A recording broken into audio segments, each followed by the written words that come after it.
there.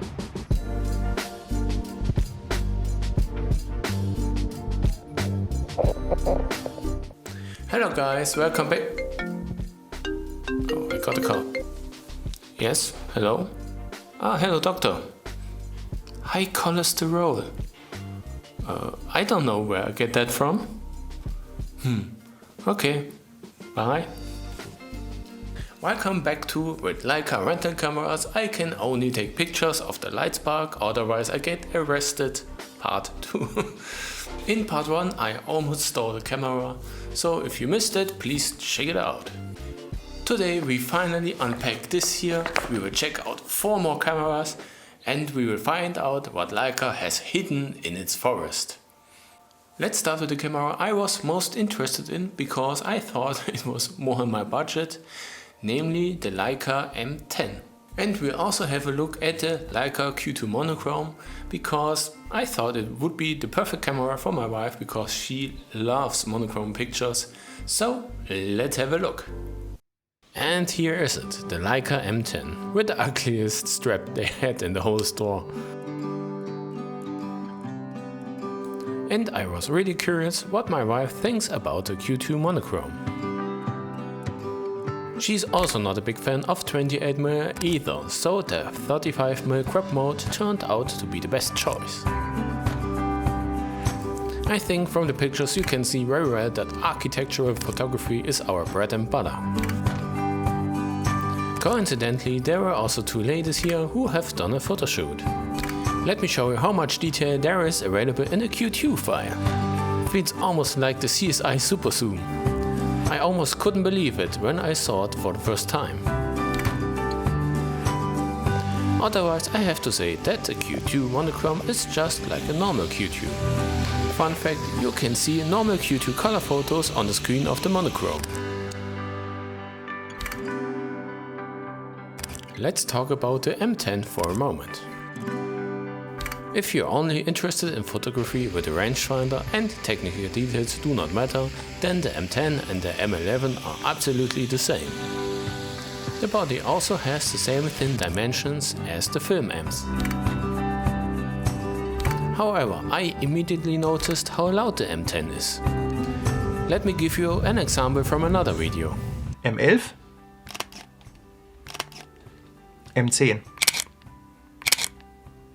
Whether this is good or bad is just up to everyone. I think both are pretty good from the pure shutter sound, only one is more noticeable. The sensor with 24 megapixels is also more than sufficient for pretty much everything. My wife also wanted to try the M10, so I hold the Q2 Monochrome in the meanwhile.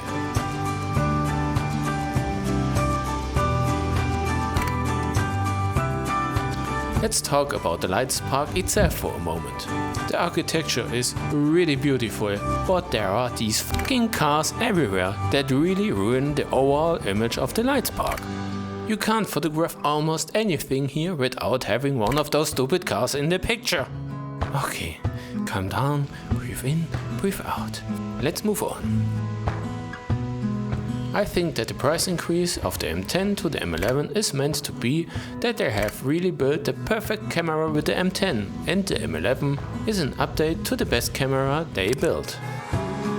As I said in the last video, if I had not found these great bargains on the internet, I would have bought an M10. However, it should also be mentioned that there is an M10R, which we'll have a look at later. As with all other M cameras, the lens is just as important as the camera when it comes to the photographic experience. I think at the moment the M10 has the best price to performance ratio of the digital M series, if you take the age into account. Because like all other cameras, at some point the age is reached in which you have to repair. So it may well be that an M240 breaks down sooner than an M10. Not to mention all other advantages that an M10 has. However, if you really have an M10 and want to upgrade to an M11, I really don't know if the upgrade would be really worth it. I mean, everything is better, yeah, but the M10 is already a really great camera. and with the current film prices it even make a lot of sense to buy an M10. Even if you don't like it, you can sell it later for the same price or even higher. So if you are interested in the M10, then I can only advise you to try it out. Here I got the badge for the Employee of the Month because I sell all the time all the Leica cameras that are available. Just kidding, it's some random button I got in the museum because it was my birthday. Let's have a look at this bag.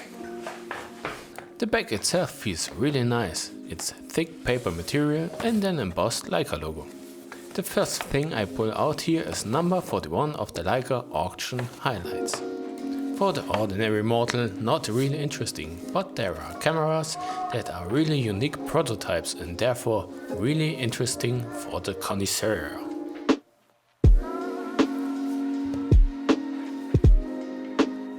Like this M2 with a rewind button.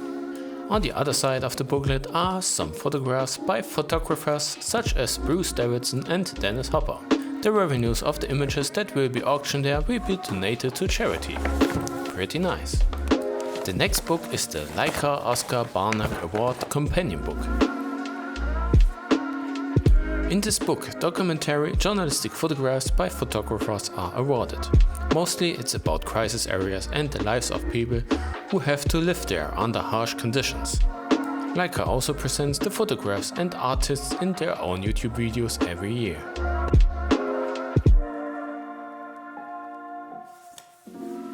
The next thing I pull out of my head is an auction accompany book to the Barnack camera number 105. Maybe this camera rings a bell, because Leica got the record sum of 14,4 million euros for this camera in an auction. This makes this camera the most expensive camera of all time. And you really thought an M6 is an expensive film camera? Okay, let's close this book. So now can I somehow top that? Yeah, probably not. Let's have a look what's inside this fluffy little bag. Here we have two lenses from the museum from the last video and two Leica badges that you might even use as earrings. I don't know what I can do with it, so if you have any ideas, write it in the comments. And last but not least, just info flyers that they put in the bag so it feels a bit heavier. And now let's quickly move on to the most useful item of the whole bag. It's a lens cleaning cloth. Hooray! Fun fact, when you buy a Leica M11 you don't even get a cheap cloth in the package, although it would be very useful for a rangefinder. I hope you were entertained by the contents of the bag. Let's move on to the heavyweight of the day, the Leica SL2. And my goodness, this is a chunky boy. And my Mamiya RV67 feels somehow light in comparison to it. So, we'll check it out. Maybe it doesn't come across in the way in the video, and it's also really hard to show it to you, but the camera is goddamn heavy. You could also say it's quite dense. That would also fit it very well. Unfortunately, if an object has a certain size, it must also have a certain weight in order to feel like a high quality product. And this is the case with the SL2. So if you want to get shit done, then this is probably your first choice if you want a Leica.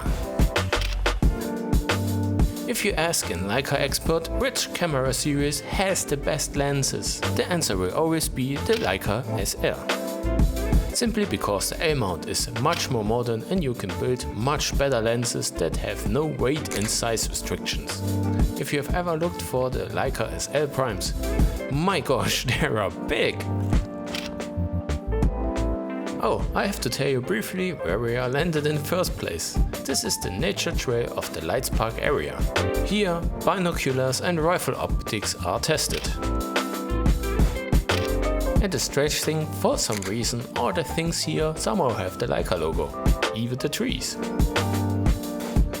And yes, also the small strange hut has a logo, and I honestly don't know why you need this hut here in the first place in the forest. Maybe they're hiding some Leica goblins or something, I don't know. I knocked but no one opened, so let's move on. Yes, also the fireplace has a metal bowl with the Leica logo. What?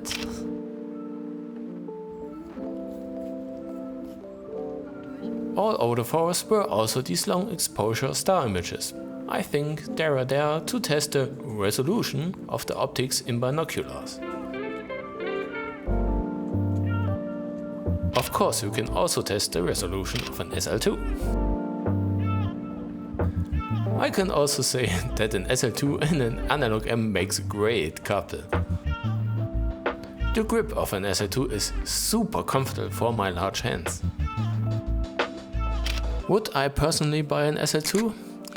Rather not. An M is simply a lot more fun for me than a completely normal camera like the SR. But that's just my personal taste. I still had a lot of fun with the camera and would have loved to keep it. Let's come to the last camera, the Leica M10R. After these days of testing, I really had no desire to shoot any video anymore because I think you had seen enough of Leitz-Park, I guess. So I show you just new pictures that I took and talk about it. I think it's no longer a surprise what the M10R looks like. On the same quality level like the M10 and everything that goes with it. However, it has a twice as large sensor as the M10, namely 40 megapixels, and the shutter is also as quiet as the M11.